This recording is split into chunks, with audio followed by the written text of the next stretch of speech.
El primer objetivo de Edmund a la mañana siguiente fue entrevistarse a solas con su padre y darle una exacta referencia de todo el plan de hacer teatro casero, escudando su participación solo hasta el punto que ahora, con mayor sensatez, consideraba que pudo servir a sus fines, y reconociendo, con absoluta sinceridad, que su concesión había dado tan pocos resultados como para que fuese muy doloroso el acierto de su decisión. Al justificarse, tuvo mucho empeño en no decir nada desagradable de los otros, pero entre todos solo había una persona cuya conducta pudo mencionar sin necesidad de defensa o paliativos. «A todos se nos puede censurar más o menos», dijo, «a todos menos a Fanny. Fanny es la única que mantuvo un recto juicio en todo momento, la única que se mostró consecuente. Su espíritu estuvo firmemente en contra de lo que se hacía desde el principio hasta el fin. Nunca dejó de pensar en el respeto que a ti se te debía. Hallarás en Fanny todo lo que de ella pudieras esperar». Sir Thomas juzgó toda la impropiedad de semejante proyecto entre semejante grupo y en semejante época, tan serenamente como su hijo pudiera suponer que habría de juzgar. Le impresionó demasiado, sin duda alguna, para emplear en ello demasiadas palabras, y después de estrechar la mano de Edmund, se propuso esforzarse en borrar la mala impresión y olvidar lo mucho que a él le habían olvidado lo antes posible, en cuanto la casa quedara despejada de todo objeto que suscitara el recuerdo y en todas sus salas quedara restablecida la normalidad. No hizo reproche alguno a sus demás hijos, mas prefería creer que sentían el error al correr el riesgo de una averiguación. La repulsa que significaba poner inmediato término a todo aquello, la barredura de todo preparativo, sería suficiente. Había, sin embargo, en la casa una persona a la que él no podía dejar que se enterase de su modo de sentir a través, simplemente, de su modo de proceder. No pudo abstenerse a hacer a la señora Norris una insinuación referente a que había confiado en que ella, con su consejo, se habría interpuesto para evitar lo que su criterio tenía sin duda que desaprobar. La gente joven había sido muy desconsiderada al formar el plan. Ellos hubieran debido de ser capaces de una mayor entereza, pero eran jóvenes y, exceptuando a Edmund, débiles de carácter. A su juicio y mayor sorpresa, tenía que causarle, por lo tanto, la aquiescencia de ella, de tía Norris, a sus incorrectas decisiones, el apoyo prestado a sus peligrosas diversiones, que el mismo hecho que a ellos se les hubieran ocurrido tales planes y tales diversiones. La señora Norris quedó un poco confundida y más próxima a verse reducida al silencio de lo que se había visto en toda su vida, pues la avergonzaba confesar que en ningún momento había considerado que todo aquello fuera tan impropio como a todas luces lo era para Sir Thomas, y no hubiera querido reconocer que su influencia era insuficiente, que todas sus palabras hubieran sido en vano. Su único recurso fue soslayar el tema en cuanto pudo y torcer el curso de ideas de Sir Thomas hacia una corriente más satisfactoria. No era poco lo que ella podía insinuar en propia alabanza, respecto de lo que había atendido, en general, a los intereses y al bienestar de la familia Bertram, de los muchos esfuerzos y sacrificios que habían de reconocérsele, en forma de precipitadas idas y venidas y súbitos desplazamientos de su hogar, y de las incontables advertencias que oportunamente había hecho a Lady Bertram y a Edmund para la buena economía de la casa y sobre la desconfianza que merecían ciertas personas, lo que en todo caso había reportado un considerable ahorro y hecho posible que más de un mal sirviente fueran sorprendidos. Pero su principal fuerza residía en Sotherton. Su más firme apoyo y mayor gloria estaba en haber entablado relaciones con los Rushworth. Ahí su posición era inexpugnable. Se atribuía todo el mérito de haber conseguido que la admiración de Mr. Rushworth por María llegase a tener algún efecto. «Si yo no me hubiese afinado», dijo, «y empeñado en que me presentaran a su madre, y no hubiese convencido después a mi hermana para que hiciera la primera visita, es tan seguro como que ahora me encuentro aquí sentada, que no hubiera llegado a nada, pues Mr. Rushworth es el tipo de joven quieto, modesto, que necesita verse muy alentado, y no había pocas muchachas dispuestas a casarle si nosotros nos hubiéramos dormido, pero yo no dejé piedra por mover. Estaba dispuesta a remover cielo y tierra para convencer a mi hermana, y al fin lo conseguí. Ya sabes la distancia que nos separa de Sotherton. Era en pleno invierno, y las carreteras estaban poco menos que intransitables, pero la convencí. Sé cuán grande y justificada es tu influencia sobre mi esposa y mis hijos, y tanto más he de extrañar que no lo ejercieras para... Querido Thomas, si hubieras visto el estado de las carreteras ese día, creí que íbamos a quedar atascados en ellas para siempre, no obstante haber enganchado los 4 caballos, desde luego, y el viejo cochero, el pobre, no quiso ceder su puesto, extremando su celo y su amabilidad, se empeñó en atendernos, a pesar de que apenas podía subir al pescante debido al reumatismo que yo le he estado tratando desde últimos de septiembre. Al fin logré curarle, pero estuvo muy mal durante todo el invierno, y aquel día hacía un tiempo tan pésimo que no pude evitar el dirigirme a su habitación momentos antes de partir para aconsejarle que no se aventurara. Se estaba poniendo la peluca y le dije: «Buen hombre, será mucho mejor que no nos acompañéis. Ni vuestra señora ni yo hemos de correr peligro alguno. Ya sabéis lo fuerte que es Esteban, y Charles ha llevado las riendas tan a menudo últimamente que estoy segura de que no hay nada que temer».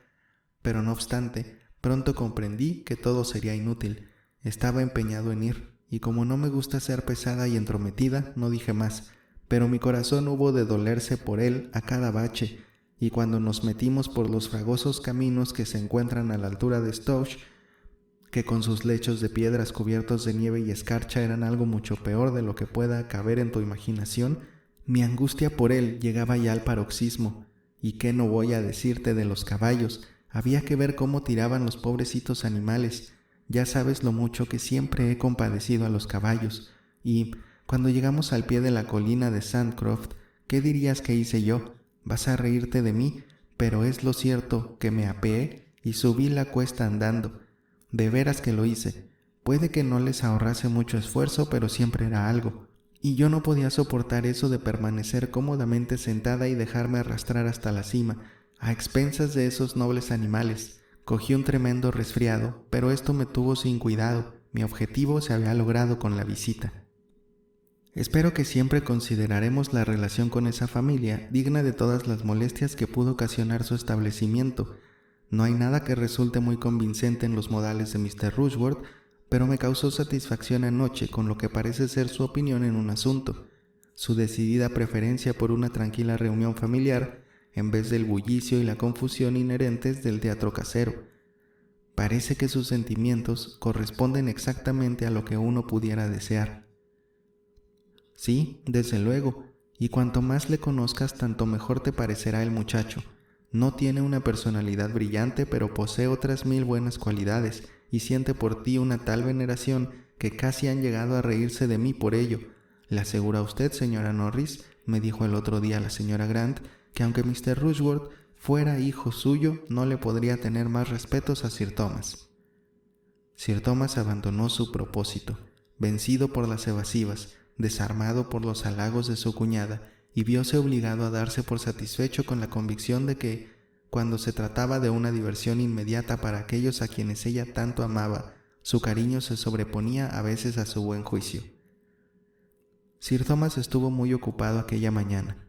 Poco tiempo dedicó a conversar con unos y otros. Tenía que reintegrarse a las actividades habituales de su vida en Mansfield, entrevistarse con su administrador y su mayordomo, examinar, computar y en los intervalos de su ocupación recorrer sus cuadras, sus jardines y las plantaciones más próximas.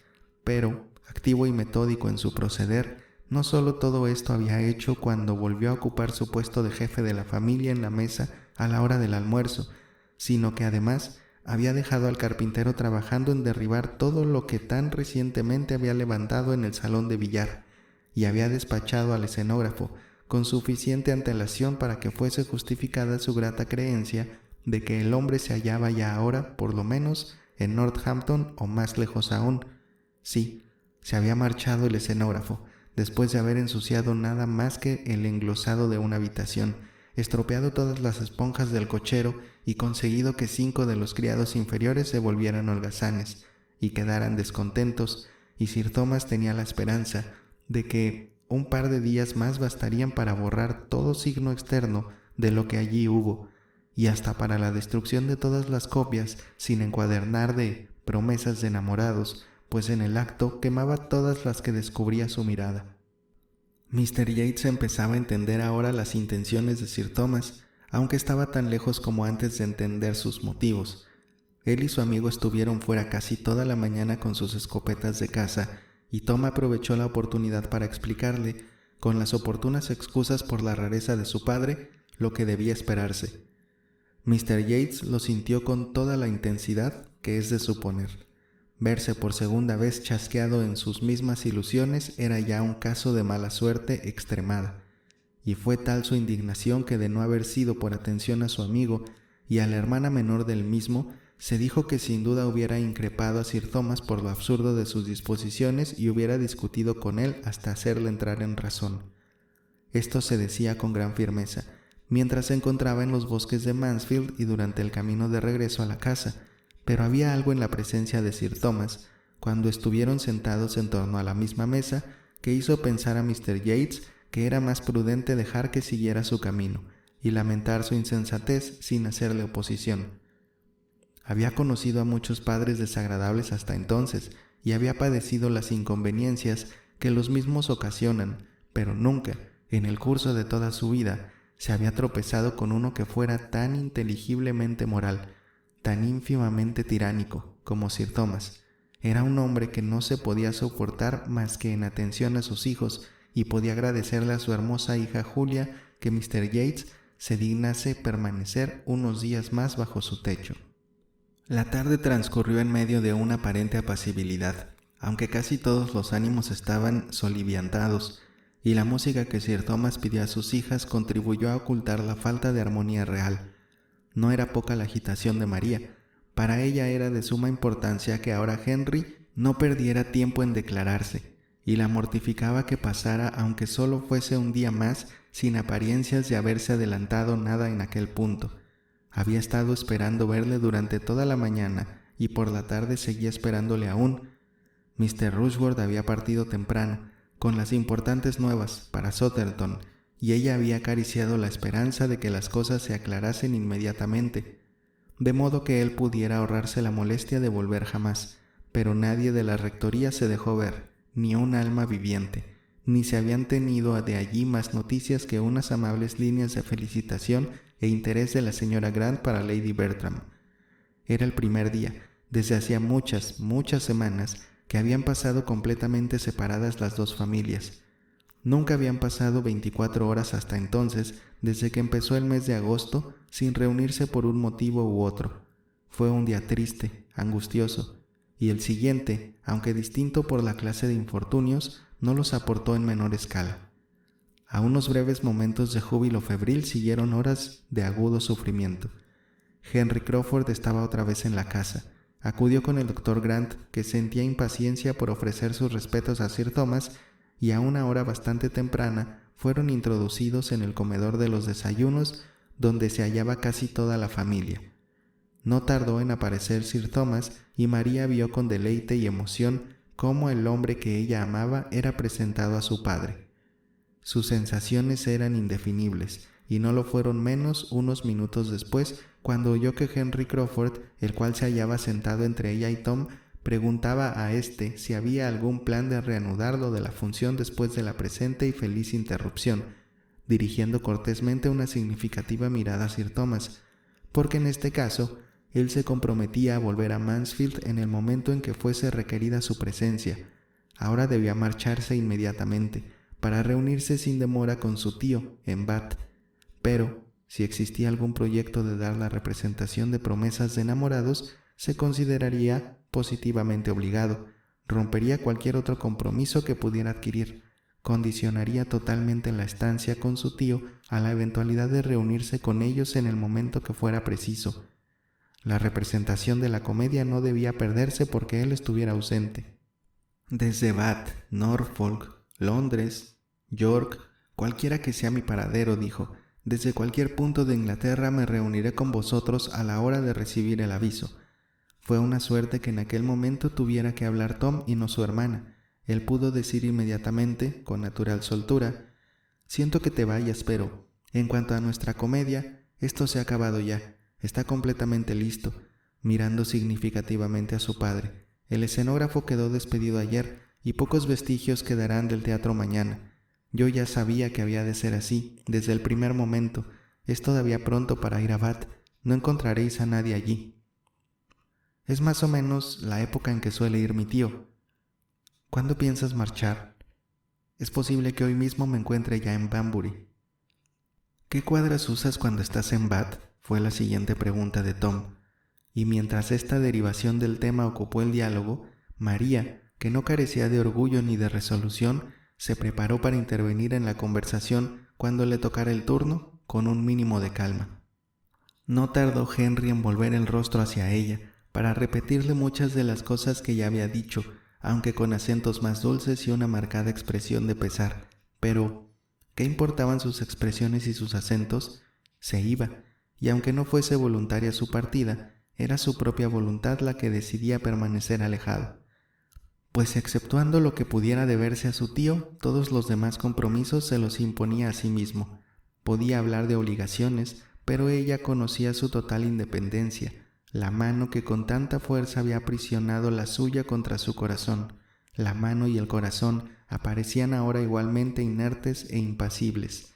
A ella le sostenía su nervio, pero era grande el abatimiento de su espíritu. No tuvo que padecer muy largo tiempo el efecto que le producía un lenguaje que la actitud del mismo que le empleaba venía a contradecir, o que ocultar la conmoción de sus sentimientos bajo el disimulo a que obliga el hallarse en compañía, ya que de pronto los obligados formulismos de cortesía de todos los presentes en general reclamaron la atención de Henry, interrumpiendo las manifestaciones que por lo bajo estaban haciendo a María, y en total, la visita de despedida, que bien claro quedaba ahora que había sido este el motivo de su presencia allí, resultó muy breve. Se había ido, había estrechado su mano por última vez, se había inclinado al partir, y ella pudo ir inmediatamente en busca de todo el consuelo que le cupiera hallar en la soledad. Se había ido Henry Crawford, había dejado la casa, y antes de que transcurrieran un par de horas, dejaría la rectoría también, y así acababan todas las ilusiones que su egoísta vanidad había despertado en María y en Julia Bertram. Julia pudo alegrarse de que hubiera partido. Su presencia empezaba a serle odiosa, y si María no pudo conquistarle, ella se había enfriado lo bastante para prescindir de cualquier otra venganza.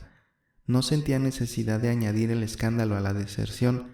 Habiéndose marchado Henry Crawford, hasta era capaz de consolar a su hermana. Con un más puro espíritu celebró Fanny la noticia. Se enteró durante el almuerzo y lo consideró una bendición del cielo.